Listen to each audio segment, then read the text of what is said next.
আজকের ভ্রমণটা শুরু হয়েছিল একদম ঘর থেকে। বাসা থেকে বের হয়ে রিকশায় উঠলাম। আমাদের গন্তব্য ফেরিঘাট। সেখানে আমাদের জন্য অপেক্ষা করছিল স্টিল বডির একটি ট্রলার। সামনে কি অপেক্ষা করছে তখনও পুরোটা জানা ছিল না, কিন্তু মনটা ছিল ভীষণ রোমাঞ্চে ভরা।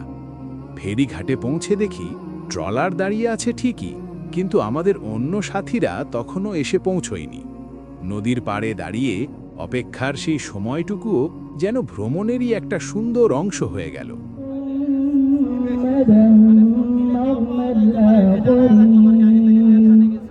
অবশেষে যাত্রা শুরুর আগে কুরআন তেলাওয়াত হলো। পবিত্র কুরআনের সুরে মনটা এক অদ্ভুত প্রশান্তিতে ভরে গেল। আর সেই বরকতময় মুহূর্তের পরই ট্রলার ছেড়ে দিল তার গন্তব্যের পথে। নদীর বুক চিরে চলতে চলতে সন্ধ্যা নেমে এলো। আমরা মাগরিবের নামাজ আদায় করলাম। এরপর ট্রলারের ভেতরেই আয়োজন করা হলো এক মনোমুগ্ধকর সাংস্কৃতিক সন্ধ্যা। গজল, হামদ, নাত ও কিরাতের সুরে পুরো পরিবেশটা হয়ে উঠেছিল আত্মিক এক মিলন মেলা।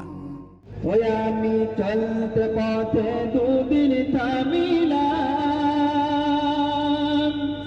ভালোবাসার মালা জানি গলে পড়িলাম, আমি গলে পড়িলাম।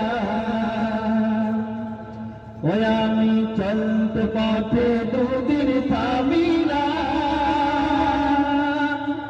ভালোবাসার মালা জানি গলে পড়িলাম, আমি গলে পড়িলাম। আমার সাধের মালা, আমার সাধের মালা যাই রে চিরে, রইব না আর বেশি দিন তোদের মাঝারে। পথিমধ্যে চর মন্তাজ নামের একটি চরে আমরা কিছুক্ষণ বিরতি দেই। বিরতির পর আবার আমাদের যাত্রা শুরু হয়। আর সেদিন রাতটা কেটেছিল ট্রলারের বুকেই, নদীর মাঝে ভাসমান অবস্থায়। সে এক অন্যরকম অনুভূতি। ভোর হলো নদীর হালকা বাতাস আর চায়ের গন্ধে।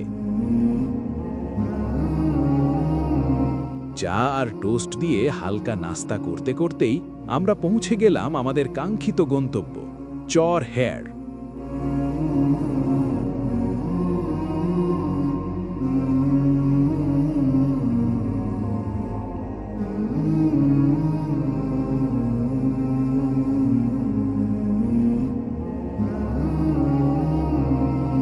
ট্রলার থেকে নেমে আমরা যখন চরের মাটিতে পা রাখলাম, মনে হলো যেন প্রকৃতির এক বিশাল খোলা প্রান্তরে চলে এসেছি।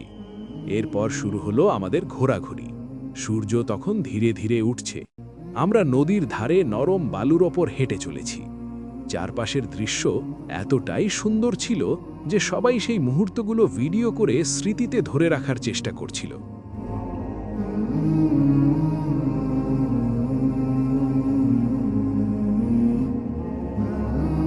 কিছু দূর এগিয়ে আমরা একটি ওয়াচ টাওয়ার দেখতে পেলাম। ওপরে উঠে চারদিকে তাকিয়ে যে দৃশ্যটা চোখে পড়ল, আল্লাহ তাআলার অসীম কুদরতের এক জীবন্ত নিদর্শন।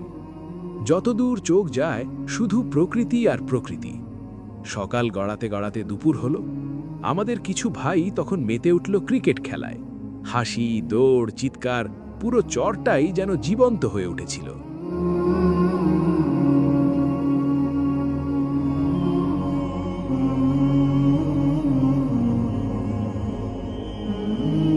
দুপুরের খাবার শেষ করে আমরা রওনা হলাম পরবর্তী গন্তব্যের পথে।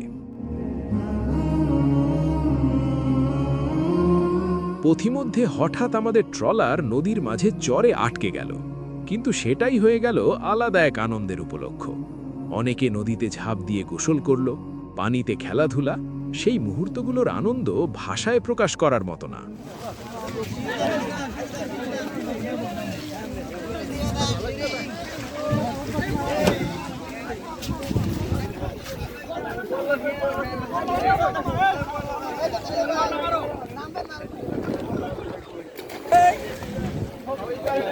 Ready, ready.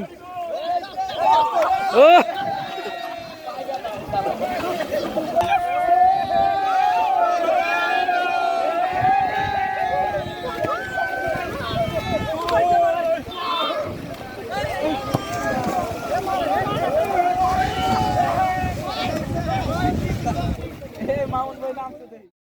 এরপর আমরা পৌঁছে গেলাম পায়রা পোর্ট এলাকায়।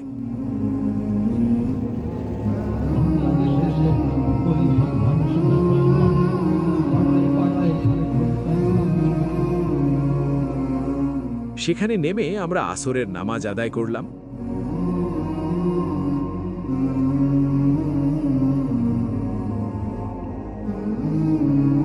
এবং কিছু সময় কাটালাম আশপাশ ঘুরে দেখে।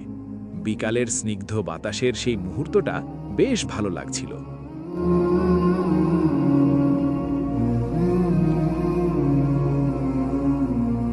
ধীরে ধীরে সন্ধ্যা নেমে এলো। আকাশের রং বদলাতে বদলাতে আমরা তাপবিদ্যুৎ কেন্দ্রের পাশ দিয়ে বাড়ির পথে রওনা হলাম। এভাবেই শেষ হলো আমাদের চর হেয়ার ভ্রমণ, যেখানে ছিল প্রকৃতি, ইবাদাত, ভ্রাতৃত্ব, আনন্দ আর অগণিত স্মরণীয় মুহূর্ত। আল্লাহ তাআলা আমাদের এই ভ্রমণকে ইবাদাত হিসাবে কবুল করুন। আমিন।